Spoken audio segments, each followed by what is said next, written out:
നമ്മുടെ പഞ്ചായത്തിന് കുളം വേണോ റോഡ് വേണോ? നമ്മുടെ പഞ്ചായത്തിന് കുളവും വേണം റോഡും വേണം. അത് രണ്ടും കൂടെ എങ്ങനെ നടക്കും പിഷാരടി? എന്റെ പ്രസിഡന്റ്, കുളം ജലസേചനത്തിനും റോഡ് ഗതാഗതത്തിനുമാണ്. എന്ന് വെച്ചാൽ ആ സ്ഥലത്ത് കുളം കുത്തിയാൽ റോഡ് എവിടെ വെട്ടും? റോഡ് വെട്ടിക്കഴിഞ്ഞിട്ട് കുളം കുത്താം. അപ്പൊ റോഡ് കുളമാവില്ലേ? അതിന് നമ്മുടെ മിക്ക റോഡുകളും കുളമാണല്ലോ. റോഡ് കുളത്തിലൂടെ ആയാലെന്താ?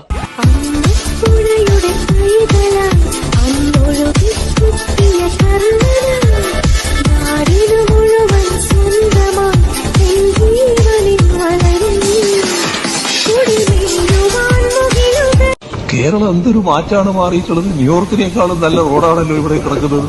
ഡ്രൈവിംഗ് ലൈസൻസ് ടെസ്റ്റിന് 8ന്റെ ആകൃതി എന്തിനായിരുന്നു എന്ന് ഇപ്പോൾ ഞാൻ മനസ്സിലാക്കി വരുന്നുണ്ട്. ഒരു ഓഫ് റോഡ് ഡ്രൈവിംഗ് അനുഭൂതിയാണ് ഇവിടെ സജ്ജമാക്കിയിട്ടുള്ളത്. താറാവ് വളർത്തുന്നവർക്ക് ഏറ്റവും അനുയോജ്യം റോഡിലെ മഴവെള്ള സംഭരണികൾ തന്നെയാണ്. ഉടൻ തന്നെ റോഡിലൂടെയുള്ള